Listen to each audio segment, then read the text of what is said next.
Assalamualaikum warahmatullahi wabarakatuh. Waalaikumsalam warahmatullahi wabarakatuh. Ya, hari ini kita dipertemukan dalam wadah pembelajaran singkat, katanya Kultum, media Hmm. pembelajaran ala-ala Kultum yang mengangkat topik, isu, dan permasalahan kontemporer diselesaikan dengan pendekatan kontekstual. Yeah.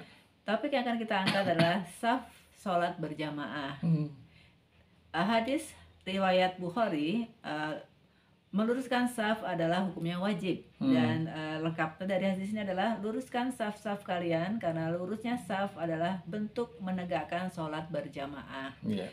Ya, pertanyaan pertama yang akan saya tanyakan adalah dari mana memenuhi saf sholat berjamaah? Jadi awal untuk memenuhi saf dalam sholat berjamaah itu dari mana? Baik, Bismillahirrahmanirrahim. Assalamualaikum warahmatullahi wabarakatuh. Waalaikumsalam. Ya, jadi menurut hadis yang saya baca, saf itu diisi mulai dari belakang imam ya. Kemudian ke kanan dan ke kirinya. Setelah saf pertama penuh baru diisi saf kedua. Kemudian saf kedua penuh baru diisi dengan saf ketiga dan seterusnya. Begitu caranya ya. Jadi memenuhi dari yang pertama, tengah, ke kanan, ke kiri, Ya, kemudian terus berikutnya dan kedua ya. berikutnya ya. Ya, begitu. Ya, kemudian keutamaan saf untuk laki-laki itu mana yang lebih baik? Apakah paling depan atau paling belakang? Ya, kalau keutamaannya ya, kalau keutamaannya memang yang saf yang paling depan ya, karena sesuai dengan tadi disebutkan di caranya ngisi kan di belakang imam, ke kanan, ke kiri penuh baru yang kedua dan seterusnya. Jadi di situ yang paling utama tentu saja yang paling depan. Kemudian berikutnya dan seterusnya.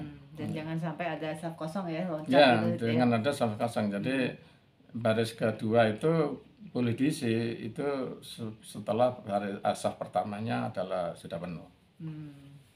Ya, kalau saf pertama bagi laki itu adalah saf paling utama, dan kemudian kalau kita lihat dalam kondisi konkretnya ya, kadang-kadang saf pertama itu sudah dibooking oleh beberapa pejabat-pejabat atau siapalah ya yang mempunyai kewenangan di suatu masjid gitu. Kemudian mereka bisa datang, kadang-kadang juga kosong gitu kan ya. Nah, artinya pertanyaan yang mungkin muncul terkait dengan ini adalah bolehkah kita booking tempat untuk mendapatkan saf pertama dari satu kesempatan sholat berjamaah? Baik, jadi sebenarnya tergantung ya. Jadi kalau di Bandung aja misalkan, memang ada masjid yang agak, menurut saya itu nggak berani bilang salah ya, tapi saya bilang aneh aja. Aneh karena masjid itu di lingkungan kantor gitu ya. Kemudian masjid itu menyediakan baris-baris awal itu untuk pejabat-pejabat, orang biasa yang dan juga musafir itu diberikan di baris-baris belakang. Yaitu bahkan itu saya ketemu ada satu masjid yang depan itu selain untuk pejabat juga diberikan AC, yang belakang orang biasa. Nah, ini sepanjang ya itu kan saya tidak berani bilang itu salah ya, itu bukan soal salah benar tapi aneh aja lah gitu. Ya, tapi tetap yang peraturan adabnya bahwa jangan ada baris yang kosong. Nah, itu harus dipenuhi. Jadi kalau kemudian udah disediakan kemudian ternyata kosong, ya nggak bisa. Jadi harus tetap ketika mau dimulai, meskipun itu sudah disediakan untuk pejabat gitu, maka ya tetap harus yang bukan pejabat harus mengisi di situ. Jadi diberikan kesempatan untuk mengisi sehingga safnya itu pokoknya tidak boleh, jangan ada yang kosong untuk mengisi yang belakangnya. Tapi ada juga di beberapa masjid itu satu posisi tertentu itu disediakan untuk muadzin. Kadang-kadang ada karena speakernya mic-nya, mikrofonnya itu ditempatkan di satu tempat. Ada yang di baris depan, ada yang baris ketiga. Saya beda-beda kalau kemarin waktu itu ke kampung itu masjidnya muadzinnya di baris ketiga, dia di pojok gitu. Jadi dia pesan tempat di situ jangan dipakai orang lain karena mikrofonnya ditaruh di situ oleh masjid itu. Tapi di stasiun di Bandung itu ada satu posisi untuk muadzin kedua. Jadi di situ ada dua, ini kan ada kalau sholat Jumat ya, untuk sholat Jumat itu ada muadzin yang adzan itu, terus ada yang semacam bilalnya untuk membacakan salawat Nabi ketika antara khotbah pertama kedua gitu. Jadi memang situasional itu. Ya, kalau untuk laki-laki saf paling utama adalah yang paling depan. Kalau untuk perempuan bagaimana saf, keutamaan saf bagi perempuan?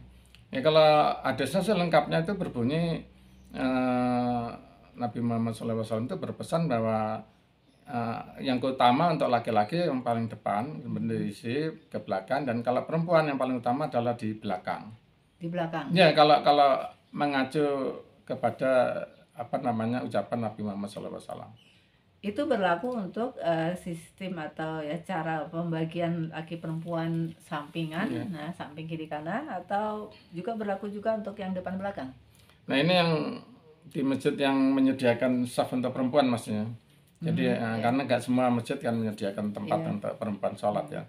Kalau yang disediakan tempat untuk sholat ya itu kalau memungkinkan ini kalau udah sampai ke detail seperti itu sebenarnya akhirnya itu al-urf wal adah ya.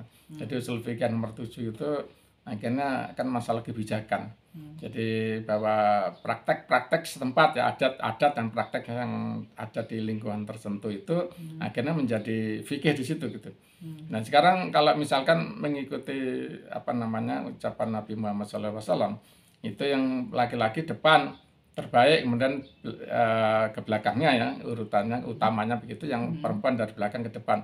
Tapi sekarang kan kalau di suatu tempat itu misalkan di masjid itu menyediakan tempat untuk perempuan ya, saf ada untuk perempuan dengan takbir ya membatasi laki perempuan misalnya di belakang. Nah, ini tergantung pintunya ada di mana. Iya.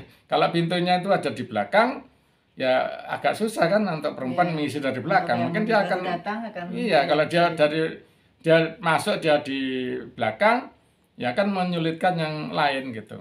Sama juga di masjid itu. Masjid itu kalau pintunya itu di depan yang laki-laki juga kan menyulitkan yang laki-laki mengisi garis pertama, yang berikutnya nggak bisa ngisi tempat yang berikutnya.